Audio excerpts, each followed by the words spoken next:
It's time for this week's episode of Brandon Sports Talk, featuring in-depth interviews from those who are trending in the world of athletics.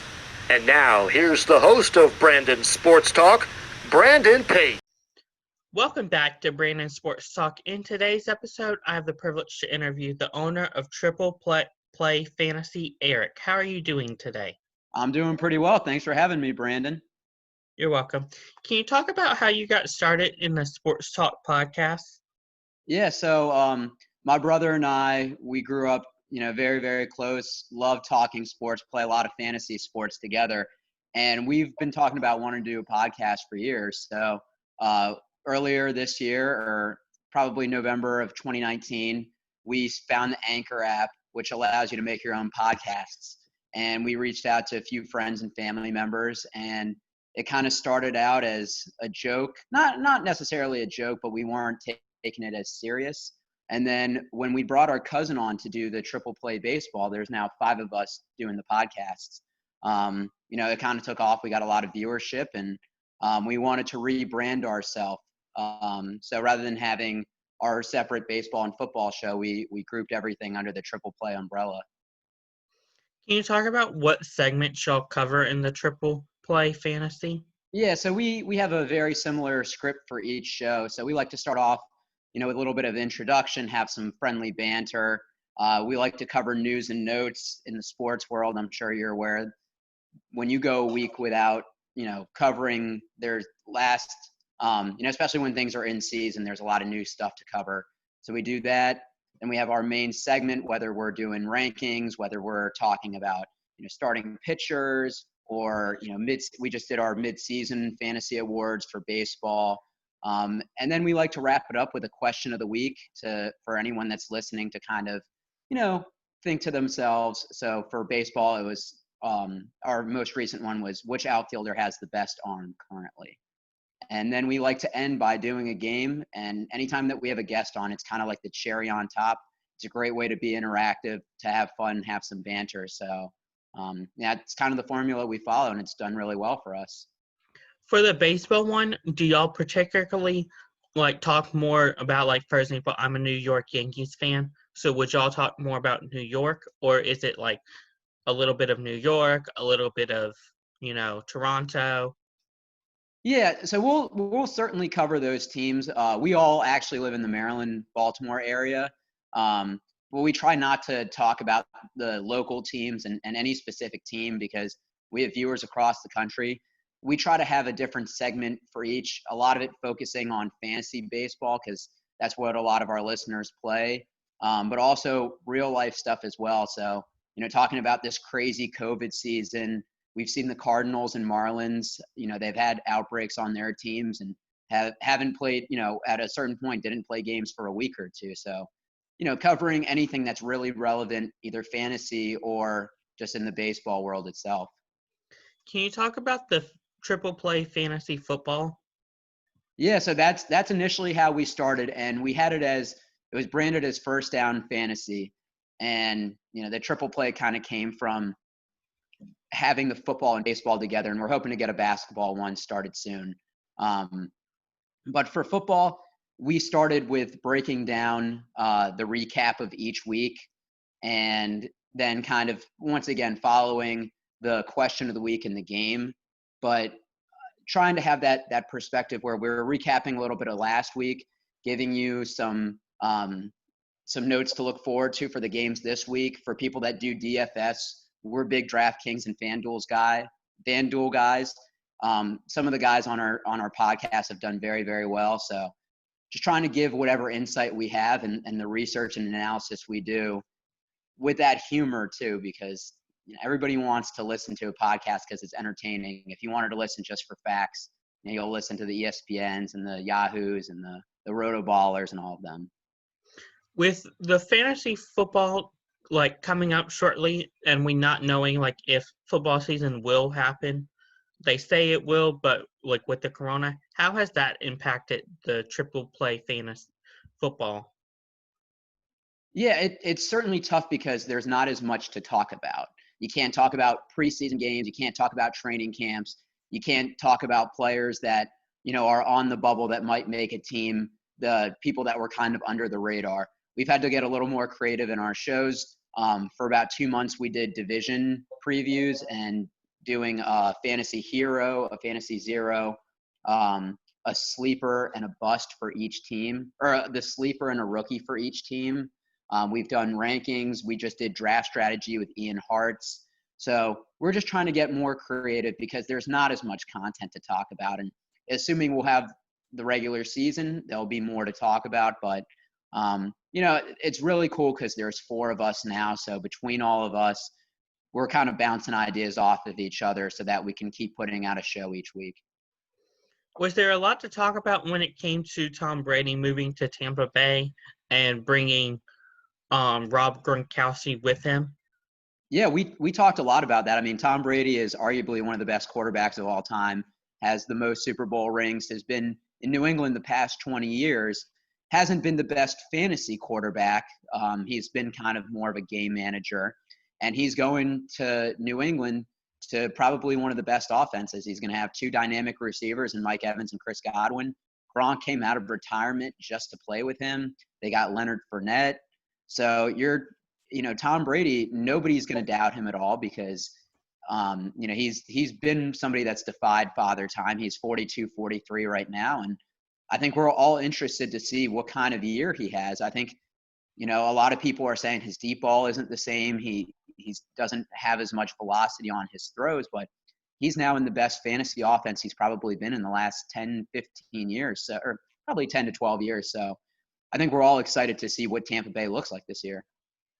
What do y'all look forward to accomplishing when it comes to the triple play basketball that y'all are bringing on? Yeah, so I'm a huge sports guy. I did my undergrad in sport management at Towson University. Love it. Love talking about it. Love the business side and the entertainment side itself. So we're just kind of hoping to do what we're doing with the baseball and the football one, and do that with basketball. Basketball. I think the NBA is probably the best run league out of all of them. We've seen what they're doing with the bubble. I think Adam Silver is the best commissioner. So I don't think there's going to be a shortage of things to talk about. And we're just really trying to capture the same script and formula we have and do it with basketball. A lot of people have reached out and said, when are you going to start this? We're looking for a basketball podcast. So it's not as popular as football, but we're hoping that the viewers that we have will tune in and start listening to that as well whenever we decide to, it's a good time to start it. Do you have a set date on when y'all are going to come out with the basketball triple play? No, we've kind of talked about it because there was the bubble for a while. They were waiting on the bubble and if it was going to actually happen. And now that fantasy basketball is over, that's a large part of what we were going to talk about. And so we think we're going to start when it's closer to the draft, because then we can talk about rookies that are going to have an impact with the teams they're drafted on. We can start doing rankings. I think when we have a better idea of when this current basketball season is over and when the next one is going to start, that we'll have a better idea of the structure of the show. And we already have a couple guests lined up. We have Hall of Famer Adrian Dantley. We have Ennis Watley, who was on the Bulls before Michael Jordan was there, who was mentioned in The Last Dance. So, we're trying to pull everything together. And so that way, when we really decide that it's time, we can just hit the ground running and hopefully have the same success we have with other ones. Speaking about famous people that have come on your show, have you had any famous people come on your show for the triple play football or the baseball? Yeah, so we've been fortunate to have a lot of athletes, and probably the most notable one for baseball was Oral Hershiser, and he's a great guy, and we had a blast with him. We've had some other players as well: Danny Espinosa, J.J. Putz, Ty Buttrey, current closer for the Angels. For football, probably our biggest name was Darius Geiss. Unfortunately, triple play doesn't condone the actions that he did in the past at LSU and recently. We took down all of our podcasts with him. It was a joy interviewing him, but we don't associate ourselves with him and the type of things that he's done. But besides that, we've gotten CJ Spiller. We've gotten Jacoby Ford, who's a great guy, and we stay in contact with him. Ronnie Brown, formerly of the Dolphins, the godfather of the Wildcat. So it's really cool because these athletes, you think of they're on a pedestal and they're not humans, and you realize, especially the ones that are retired, that they're normal people that were just really good at a sport, and it's just a pleasure to talk with them. And I think they enjoyed being on our show, and the the, the ones we want to make sure that they know that it's appreciated. How do you go about finding like people like that? For example, do you use more of your Twitter or your Instagram when it comes to finding interviews like famous people? Yeah, certainly. And one of the things is, these athletes didn't come on and say, or write to us and say, hey, can I come on? We did a lot of outreach. And for as many athletes as I've named that we've had on our podcast, that's probably 5% of the total athletes we've written to. And usually our approach is, we'll look at someone and we'll try to do a little bit of research. We don't want to send a generic message. So we'll try to find out what's going on with their life and kind of personalize the interview. We look back at their high school tape. We have a nice introduction laid out for them. We really do our in-depth, but we reach out on Twitter, on Instagram. Some athletes will put their emails on there and say, for any PR or marketing or booking inquiries, please reach out to this person. So really just doing that hard work and grinding that a lot of, beginner podcasts you really need if you want to get those big names. Have you had the struggle of dealing with compliance officers as you first started off? What do you mean? Like, for example, like interviewing a college coach, or like a college coach, they might be like, for example, talk to blah, blah, blah compliance officer to just make sure like they're willing to do it, but, with compliance. And like, for example, me starting out, that's what I did was I had a lot of people say, talk to compliance officers. Have you dealt with that with your podcast?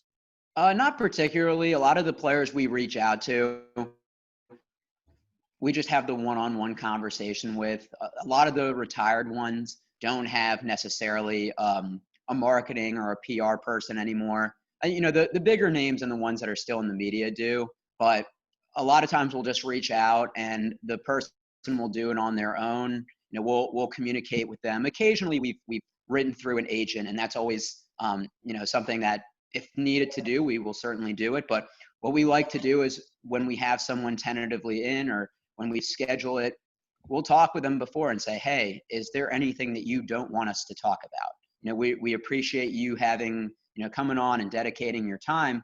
If there's a touchy subject or if there's something sensitive that you'd appreciate that we don't bring up, we'll leave it out. And that usually puts everything out there. They know that they're being recorded. Especially with Maryland, there's wiretap laws, so we have to legally let them know. So, if something comes up in the interview and they don't feel like answering it or they don't feel comfortable, they'll let us know. We certainly don't like to pressure them, but we just like to have fun, get some information out, hear some cool stories. And, like I said, if there's something that they don't feel comfortable answering, we certainly won't do that. But, the fact that we're just appreciative of any time they'll give us, I think, is just what works. What advice would you give upcoming sports talk podcasts looking to get into the profession?